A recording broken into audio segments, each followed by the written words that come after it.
Bonjour à tous, ici Yann, j'espère que vous allez à merveille. Aujourd'hui, on va parler des fonctions cognitives. Alors, j'ai déjà fait une vidéo sur les fonctions cognitives, mais je vais en faire plusieurs sur les fonctions cognitives, donc de manière indépendante, donc sur les 8 fonctions cognitives.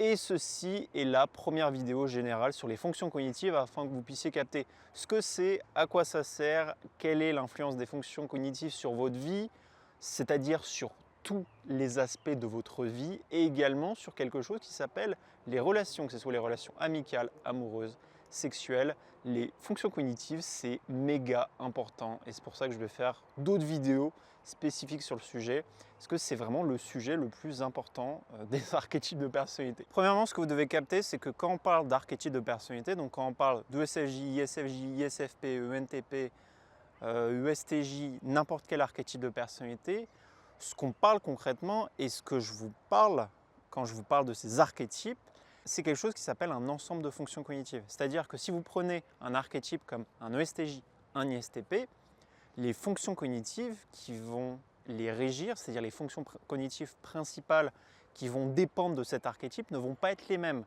Ce qui va induire quelque chose d'extrêmement intéressant qu'on appelle un comportement différent. Peu importe l'archétype de personnalité, vous avez 4 grandes fonctions cognitives à chaque fois qui sont associées et qui sont collées à quelque chose qui s'appelle l'ego. L'ego, c'est quoi? C'est le tableau que je vous montre à chaque fois. À chaque fois que je vous montre ce satané tableau qui est à la fois génial et extrêmement ennuyant parce qu'on le voit à chaque fois, vous avez 4 petites lettres qui s'appellent des fonctions cognitives. Les fonctions cognitives, c'est quelque chose qui est relié à la perception du monde.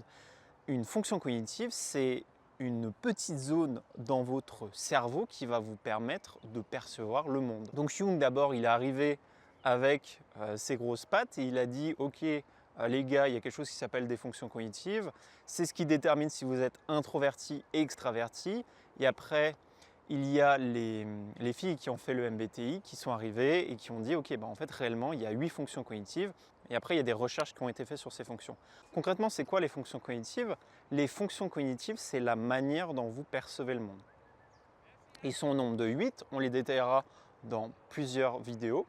Et ce que vous devez comprendre, donc je vais vous donner juste quelques exemples de fonctions cognitives. Donc, il y a la logique, l'instant présent, le fait d'avoir une vision sur son futur, le fait de pouvoir donner des bonnes émotions, d'être sur ses émotions internes.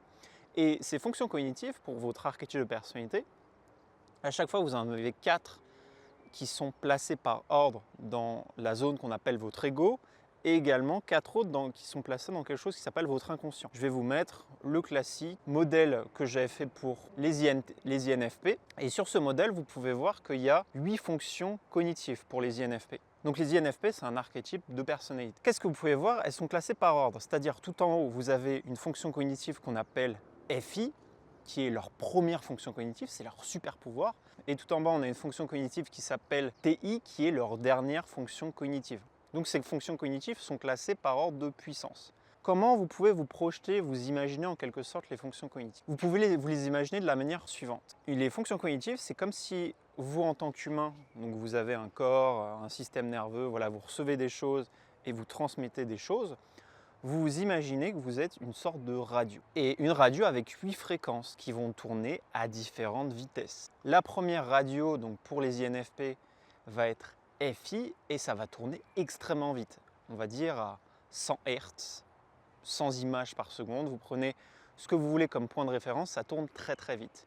Et plus vous allez baisser dans quelque chose qui s'appelle l'ego, donc l'ego c'est constitué de la première et de la quatrième fonction cognitive, et l'inconscient c'est constitué de la 5e et la 8e fonction cognitive, plus vous allez baisser dans ces fonctions cognitives, et moins ça va être puissant. Pour vous donner un exemple, pour l'INFP, la première fonction cognitive va tourner à 100 images par seconde, puis la seconde à 75, 60, 50, 40, 30, 20 et 10. Ça, c'est un exemple. C'est-à-dire que la première fonction cognitive des INFP, c'est FI. Et FI, ça correspond à quoi? Ça correspond à la morale, au sens du goût, de l'esthétique, le fait de savoir de manière interne ce qui est bien ou mal. Donc vous prenez 100 INFP et ces 100 INFP auront une vision à l'art, à toutes ces choses. Et ça, c'est le cas pour tous les autres archétypes de personnalité. Si vous prenez un ISTP comme moi, quelle est ma première fonction cognitive? Moi, ma première fonction cognitive, c'est quelque chose qui s'appelle la logique. C'est-à-dire que j'ai une capacité à savoir ce qui est vrai, ce qui est faux de manière intuitive. C'est ma première fonction cognitive, ça tourne à 100 fps. Puis après, il y a ma capacité à être dans l'instant présent, à avoir un temps de réaction court, à créer des choses, à être connecté au monde réel. Et plus vous allez baisser dans l'ego, puis après dans l'inconscient, moins on va avoir des fonctions cognitives qui seront puissantes. Ma dernière fonction cognitive de mon côté, c'est une fonction cognitive qu'on appelle FI, qui est l'inverse des INFP. C'est-à-dire que les INFP ont FI en héros, et moi j'ai FI dans une case qu'on appelle la fonction démon, qui n'est pas très rigolote.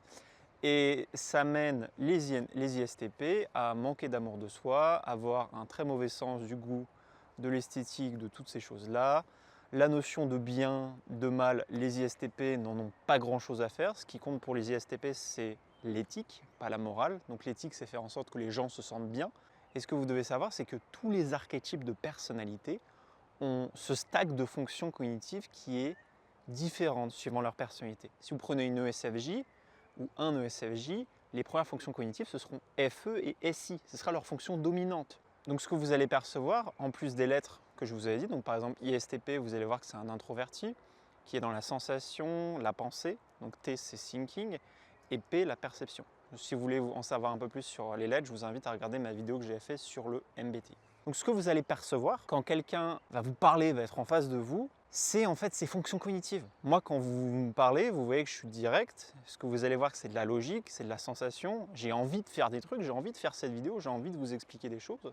Vous allez voir aussi en quatrième ma fonction cognitive FE, mais qui va être moins présente que ma fonction logique. Et en fait, c'est ça les archétypes de personnalité. Et c'est pour ça que c'est si important les fonctions cognitives, c'est que quand vous parlez à quelqu'un, vous parlez à un ensemble de fonctions cognitives. Et donc, ce qui est beau avec les archétypes de personnalité, c'est que toutes ces fonctions cognitives, ça régit la camaraderie, la compatibilité, les relations amoureuses, toutes les relations entre humains. Et vous pourrez avoir de votre côté, par exemple, moi j'ai de la logique. Donc, si j'ai de la logique en première fonction cognitive, FI, en démon. Et donc, moi qui n'ai pas de FI, bah forcément, quand je vais être avec des utilisateurs de FI assez puissants, comme par exemple des INFP, des ENFP, des ISFP, des ESFP, bah, je vais me nourrir en fait de leur FI, de leur morale interne. Je vais comprendre en fait ce qui est bien, ce qui est mauvais, avec toutes les interactions que j'ai depuis que je suis enfant. Et en fait, les fonctions cognitives, ce que vous devez comprendre, c'est qu'elles se nourrissent entre elles. Donc c'est ça, les fonctions cognitives, c'est des stations de radio qui tournent à différentes fréquences. Votre première fonction cognitive qui tourne à 100 images par seconde, 100 Hz. Votre dernière fonction cognitive qui tourne à 10 images par seconde, 10 Hz. Plus vous allez bas dans votre psyché, donc au début en bas de votre ego et après en bas de votre inconscient, moins ces fonctions cognitives vont devenir puissantes. À quoi ça sert du coup les fonctions cognitives réellement? C'est que quand vous comprenez toutes ces choses, vous pouvez comprendre les comportements humains. C'est-à-dire qu'en face de vous, vous avez un ISTP qui est un petit peu singe, logique, un petit peu brut, vous pouvez comprendre son comportement. Vous avez un ENFP, un ENTP, n'importe quel des 16 archétypes de personnalité, vous pouvez comprendre le comportement de quelqu'un, pourquoi une personne a fait une certaine action, juste grâce à ses fonctions cognitives. Et qu'est-ce qui va déterminer l'action qu'elle a fait et l'impact que ça va être sur vous? Ça va être l'ensemble de ses fonctions cognitives. Sa fonction héros, sa fonction parent, sa fonction inconnue, donc qu'est-ce qu'elle ne voit pas, sa fonction démon, c'est-à-dire qu'est-ce qu'elle rejette, qu'est-ce qu'elle repousse au fond d'elle. Donc là est l'utilité des fonctions cognitives. C'est que vous pouvez comprendre n'importe quel comportement humain. Et donc si vous pouvez comprendre n'importe quel comportement, vous pouvez également influencer les comportements humains. Et c'est là que c'est utile, c'est qu'avec cet ensemble de fonctions cognitives, vous pouvez faire quelque chose qui s'appelle, que j'ai jamais parlé sur la chaîne d'ailleurs, qui s'appelle de l'ego hacking. C'est que vous pouvez hacker la personnalité de quelqu'un grâce aux fonctions cognitives, l'influencer pour le meilleur ou pour le pire. Dernière petite chose au niveau des fonctions cognitives, j'explique ça dans ma vidéo sur le MBTI, mais ce que vous devez savoir, c'est que vous avez des fonctions qui sont des fonctions de perception au niveau des fonctions cognitives et également des fonctions qui sont des fonctions de jugement. Deux exemples relativement opposés, par exemple les ENFP. Les ENFP ont un petit P à la fin de leur archétype de personnalité. Pourquoi? Parce qu'en fait, leur première fonction cognitive, avec laquelle ils interagissent avec le monde, c'est une fonction de perception, NE. NE, c'est une fonction qui est extravertie, donc c'est de l'intuition extravertie. Et l'intuition, c'est de la perception en fait, c'est de la perception de patterns, d'événements, qu'est-ce qui va se produire dans le futur, est-ce que cette personne est intéressée par moi, qu'est-ce que cette personne me veut. Ça, c'est NE.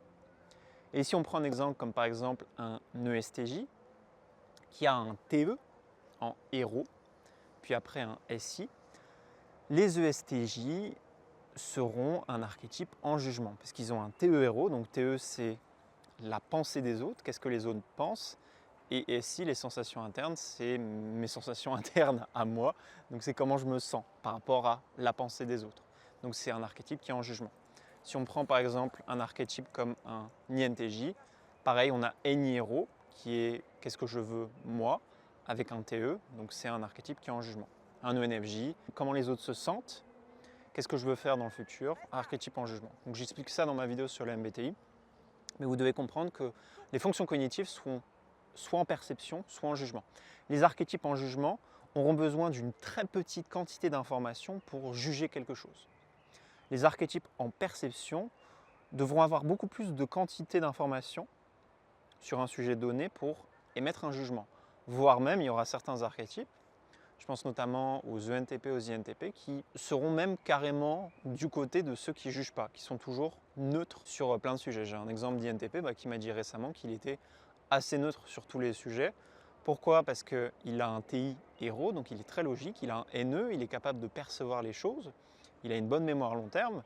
Et donc quand tu es très logique, que tu as de l'intuition à chaque fois, que tu vois les patterns humains, parce que NE c'est de la détection de patterns, le fait de savoir un petit peu ce que vont faire les autres à l'avance, bah, du coup tu es relativement neutre surtout, parce qu'en fait ta neutralité vient du fait que tu as analysé tellement de choses, tu as eu tellement d'expériences de vie que bah, tu es neutre. Et les INTP ont quelque chose qui s'appelle un FI démon. Donc FI démon, c'est qu'est-ce qui est bien, qu'est-ce qui est mal. Bah, quand tu n'as aucune idée de ce qui est bien, ce qui est mal, que tu es logique, tu es dans l'intuition, bah, tu n'as pas trop tendance à juger. Voilà pour les fonctions cognitives. Ce que vous devez retenir, c'est qu'il y a 8 grandes fonctions cognitives. Vous les avez tous dans votre cerveau. Elles sont situées à différents emplacements suivant votre personnalité, et ces emplacements, ça va être votre nombre de Hertz, votre nombre de FPS par seconde à laquelle vous allez capter les choses. La première fonction cognitive, c'est votre fonction cognitive la plus puissante, vous la captez à 100 images par seconde, la dernière à 10 images par seconde. Et suivant votre archétype de personnalité, vous avez un différent classement de ces fonctions cognitives. Une fois que vous avez ça, vous pouvez comprendre le comportement humain, les compatibilités amoureuses, sexuelles, amicales, et faire en sorte de vous débrouiller dans la vie pour avoir plus d'argent, être plus heureux, avoir des relations épanouissantes et vous sentir bien avec vous-même. Voilà la raison pour laquelle les fonctions cognitives, c'est si important. Si vous voulez en savoir plus sur les archétypes de personnalité et peut-être même connaître votre personnalité, je vous invite à prendre rendez-vous en bas dans la description sur mon calendrier.